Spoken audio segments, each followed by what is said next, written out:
الرجيم بسم الله الرحمن الرحيم الحمد لله رب العالمين الصلاة والسلام والتحية والإكرام على أشرف الأنبياء والمرسلين مولانا أبي القاسم محمد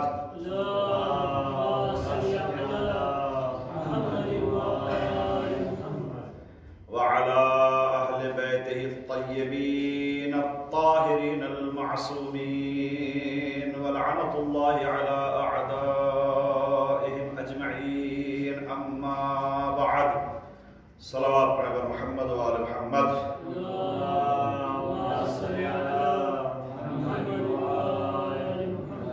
غفلت کے بارے میں ہماری بات چل رہی ہے اور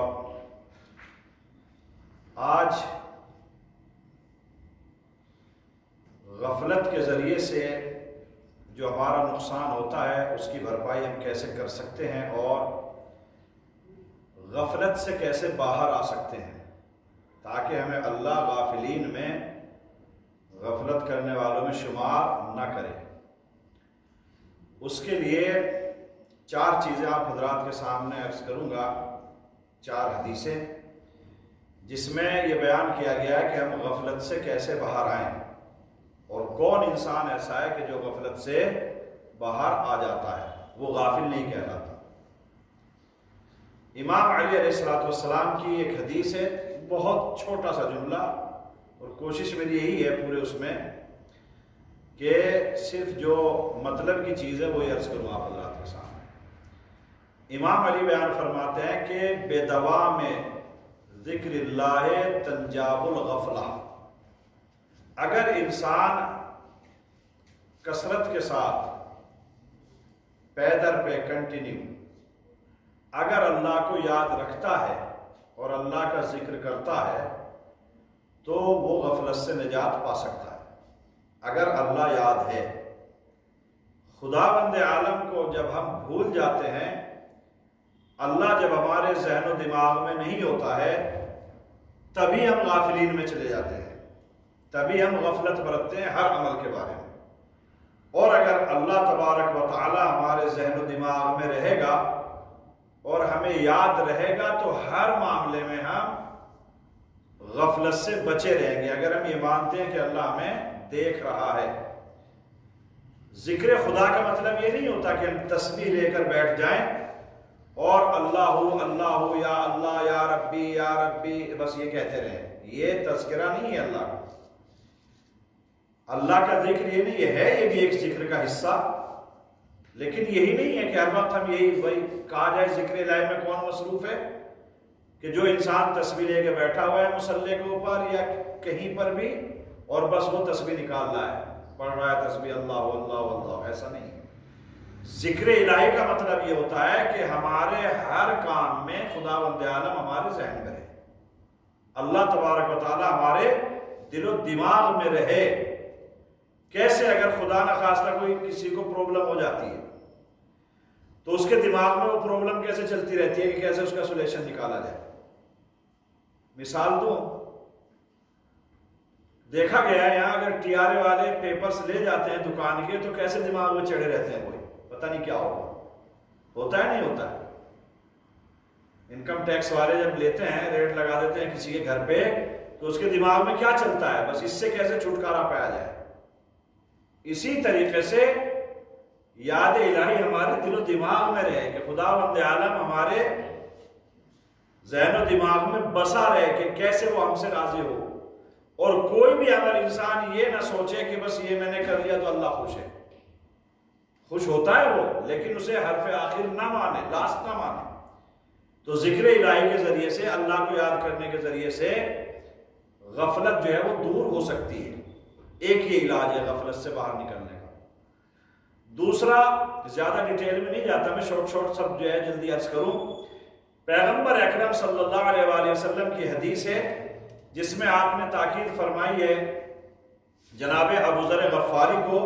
آپ فرماتے ہیں یا ابا ذر ہم میں بالحسنہ، اے ابو ذر ہمیشہ نیک کام انجام دینے کی کوشش کرتے رہو.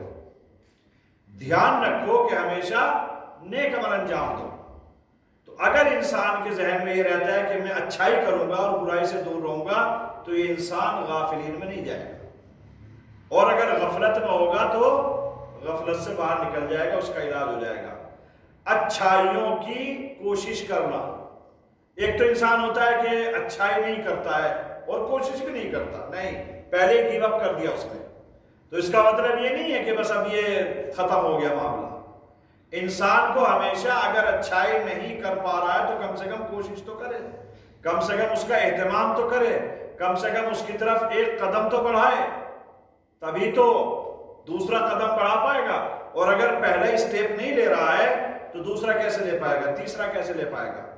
تو پیغمبر اکرم نے بیان فرمایا ابو ذر سے کہ ہمیشہ اہتمام کرو, ہمیشہ کوشش کرو اچھا کام کرنے کی. اور جناب ابو ذر نے اپنی لائف میں کوئی مومنٹ ایسا نہیں ہے, کوئی بھی لمحہ ایسا نہیں ہے کہ جس میں انہوں نے اچھے کام کی طرف قدم نہ بڑھایا ہو. اسی وجہ سے انہیں پریشانیاں بھی اٹھانا پڑی, یہاں تک کہ اپنے وطن سے دور انہیں جو ہے وہ موت کی آغوش میں سونا پڑا. مگر یہ ایک ہمارے لیے میسیج ہے کہ اچھائی کی کوشش تو کریں ہم, تبھی تو غفلت سے باہر نکل سکتے ہیں. اور اگر ہم کوشش ہی نہیں کریں گے تو کیسے. تیسرا ایک جملہ امام علی علیہ السلام کا, اور یہ بہت اہم ہے, ہر انسان کی لائف اور اس کی زندگی سے ٹچ ہوتا ہے. ایک صلوات پڑھیں بر محمد و آل محمد. اللهم صل على محمد و آل محمد. ان من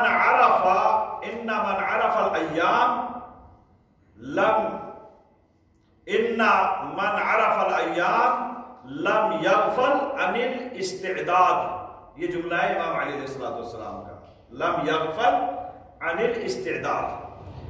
جس انسان کو اپنے ٹائم کی فکر ہوگی, جو اپنے وقت کو پہچانتا ہے, معرفت ہے جسے اپنے ٹائم کی, ایسا انسان کبھی بھی آخرت کی تیاری سے غافل نہیں ہوگا. پرابلم کیا آتی ہے؟ پرابلم جب آتی ہے جب ہم یہ سمجھتے ہیں کہ ہمارے پاس تو بہت ٹائم ہے, ہمارے پاس وقت بہت ہے. نہیں, وقت اتنا فاسٹ جاتا ہے, اتنی جلدی جاتا ہے ٹائم کہ انسان بالکل ایسے جیسے ایک مثال دی گئی ہے, آپ ایک برف کا ایک وہ لیں چھوٹا سا ٹکڑا اور آپ اپنے ہاتھ میں دبائے بیٹھے رہیں اور آپ یہ سمجھتے رہیں کہ برف میری مٹھی کے اندر بند ہے. کب تک رہے گا, کب تک رہے گا یہ برف آپ کی مٹھی میں؟ اب ہم مٹھی بند کیے بیٹھے ہیں کہ برف ہمارے ہاتھ میں ہے. نتیجہ کیا ہوگا؟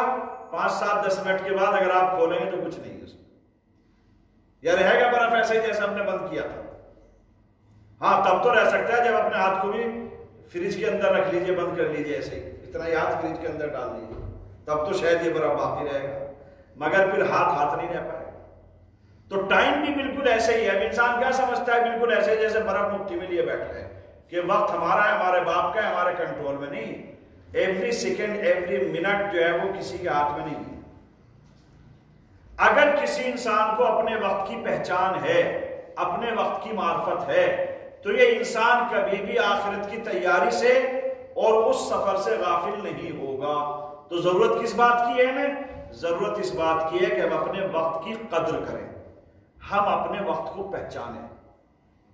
اگر ہم اس سے غافل, ہم نے سوچا کہ نہیں کل کو کریں گے. بہت سے آپ بولتے ہیں نا بھائی نماز نہیں پڑھتے, ہاں بس مولانا کل سے شروع کروں گا. یہ انسان کبھی شروع کرنے والا نہیں ہوتا ہے.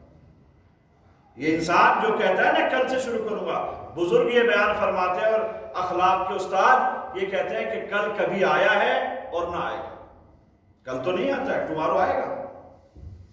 آج بولیں گے ٹمارو, پھر کل, پھر وہ جب آئے گا نیکسٹ ڈے پھر آپ بولیں گے ٹمارو. ٹمارو کب آتا ہے؟ ٹوڈے ہوتا ہی نہیں کبھی, ہمیشہ ٹمارو ہی رہتا ہے. تو انسان جو کل کرنے والا ہے, اس لیے ہم بچپنے میں کتاب پڑھتے تھے, اس میں کہا گیا ہے کہ ایک صلوات پڑھے بر محمد و آل محمد. اللهم صل على محمد و آل محمد. تو اس میں کہا گیا تھا کسی کام کو بھی کرنے کے لیے کہ کل کرے سو آج کر, آج کرے سو اب, ابھی سے شروع ہو جاؤ, تب تو کر سکتے ہیں. اور اگر کل کے اوپر ٹال دیا تو وہ کل کبھی نہیں آتی ہے. ایک حدیث ہے امام علی علیہ السلام کی, اس سے ریلیٹ کرتی ہے, اس لیے میں آپ حضرات کے سامنے پیش کرتا ہوں. اور سمپل سی ہے، سب کے سمجھ میں آنے والی چیز ہے۔ امام علی علیہ السلام فرماتے ہیں ما اسرع الساعات فی الیوم، پورے دن میں آپ کیلکولیٹ کیجئے صبح سے شام تک یا 24 گھنٹے میں، تو اس کی طرف اشارہ ہے۔ ما اسرع الساعات فی الیوم، ایک دن میں منٹس اور سیکنڈ کتنی فاسٹ چلی جاتی ہے، اس کا ترجمہ یہ ہے ایک دن کے اندر آپ منٹس ہوتی ہے نا، ایک یا 60 سیکنڈ ایک منٹ میں، ایک گھنٹے میں 60 منٹس، تو اب آپ دیکھیں سیکنڈز اور پھر منٹس اور پھر گھنٹے کتنی فاسٹ چلے جاتے ہیں ایک دن میں۔ صبح ہوئی شام ہوئی عمر یوں ہی تمام ہوگی، صبح ہوتی ہے شام ہوتی ہے، ایک شعر ہے صبح ہوئی شام ہوئی عمر یوں ہی تمام ہوئی، قصہ تمام ہو گیا۔ تو امام فرماتے ہیں ما اسرع الساعات فی الیوم، ایک دن میں منٹس اینڈ سیکنڈز کتنے فاسٹ چلے جاتے ہیں۔ اس کے بعد پھر بیان فرماتے ہیں وما اسرع الایام فی الشہر، ایک مہینے میں دن کتنے جلدی چلے جاتے ہیں۔ ابھی رمضان المبارک شروع ہوا تھا، آج کتنے دن ہو گئے؟ 11 دن ہو گئے، ابھی تو پتہ چل رہا ہے کہ 11 روزے ہو چکے ہیں آج۔ اب اس کے بعد میں جب عید الفطر کا چاند دکھائی دے گا تو آپ کو ایسا لگے گا کہ یہ مہینہ کتنا فاسٹ چلا گیا۔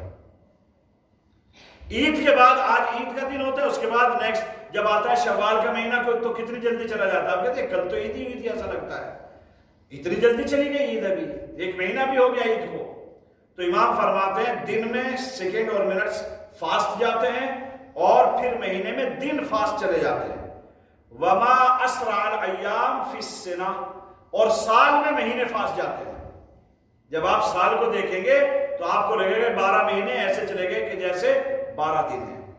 اب اس کے بعد میں پھر کیا ہوتا ہے وما اسرع السنین فی العمر، اور اب آپ جب عمر کے آخری حصے میں حساب لگائیں گے تو آپ دیکھیں گے یہ ہمارے سال کتنی جلدی چلے گئے۔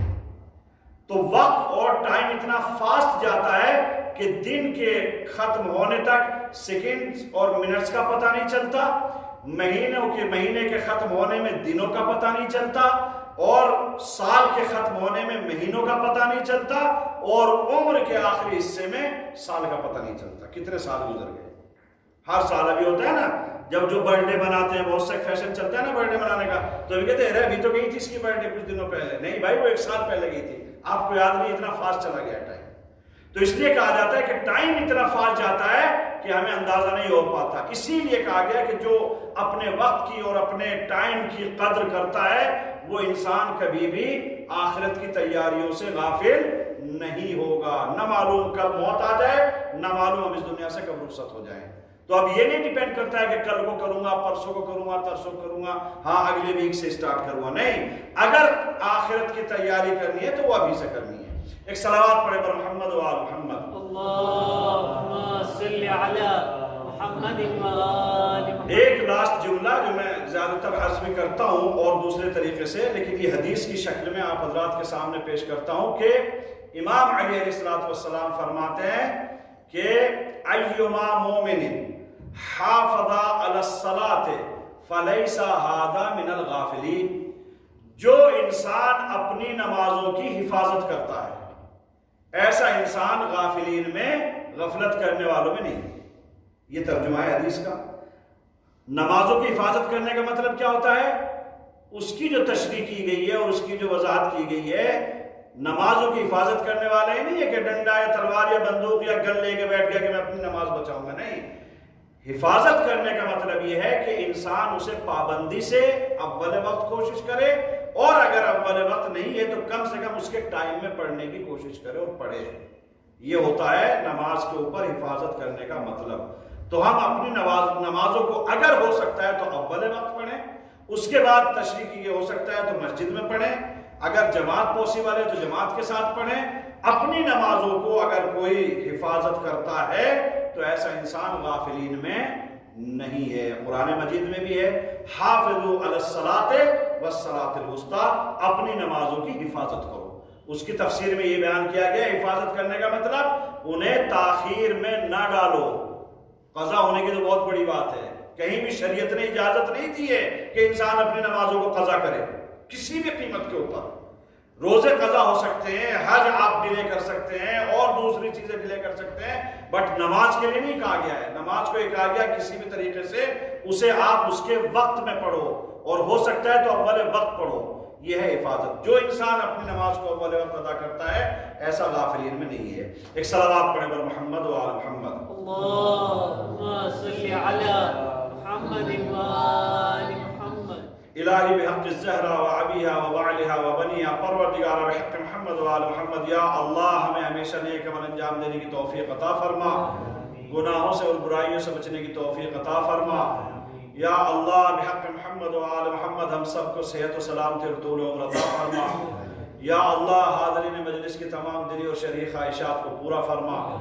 محمد و آل محمد کے صدقے میں ہماری بیماری اور مشکلات اور پریشانیوں کو دور فرما. ہم سب کے رزق اور کاروبار میں خیر و برکت عطا فرما. ہم سب کو صحت و سلامتی اور طول عمر عطا فرما. ہم سب کو حاسد اور دشمنوں کے شر سے محفوظ فرما. شیاطین الجن والانس کے شر سے محفوظ فرما. یا اللہ بحق محمد و آل محمد ہم سب کی عاقبت بخیر فرما. پروردگار تمام بیماریوں سے اور موجودہ جو وبا پھیلی ہوئی ہے دنیا میں، پروردگار ہم سب کو اس سے محفوظ فرما. یا اللہ بحق محمد و آل محمد محبان اہل بیت جہاں کے بھی آباد ان کی جان و مال عزت و آبرو کی حفاظت فرما. پرچم اسلام کو سربلندی عطا فرما. اسلام دشمن طاقتوں کو نیست و نابود فرما. علماء اعلام مراجع کرام کی حفاظت فرما. پروردگار بحق محمد و آل محمد جو بھی مومن مومنات بے اولاد ہیں انہیں اولاد نرین عطا فرما. جو بیمار انہیں شفاء عاجل عنایت فرما. جو مومنین پروردگار اس موجودہ وبا میں پروردگارہ اس سے متاثر ہیں ان کو شفاء کامل و عاجل عنایت فرما. تمام انسانوں کے اوپر پوری دنیا میں پروردگار اپنا رحم و فضل و کرم نازل فرما. کم سے کم اس موجودہ وبا سے سب کو محفوظ فرما. پروردگار تیری قدرت کے سامنے کچھ بھی نہیں ہے، پروردگار اس کا خاتمہ فرما. یا اللہ بحق محمد و آل محمد پروردگار رمضان المبارک کی برکتوں کو رحمتوں کو ہم سب کے اوپر نازل فرما. اس عظیم مہینے میں پروردگار اخلاص کے ساتھ اپنی تمام عبادات انجام دینے کی توفیق عطا فرما. ہماری تمام دعاؤں کو اعمال کو قبول فرما. پروردگار ہمارے گناہوں کو معاف فرما. پروردگار برائیوں سے اور گناہوں سے بچنے کی توفیق عطا فرما. یا اللہ بحق محمد و آل محمد ہمارے اعزاء و اقربا، دوست، احباب، رشتہ دار، عزیز، پروردگار والدین، دین سکھانے والے، اخلاق دینے والے جو بھی دنیا سے گزر گئے ہیں ان سب کی مغفرت فرما. ان کو جوار معصومین میں جگہ عطا فرما. پروردگارہ امام زمانہ کے ظہور میں تعجیل فرما. ہم سب کو ان کے ناصرین و مددگاروں میں شمار فرما.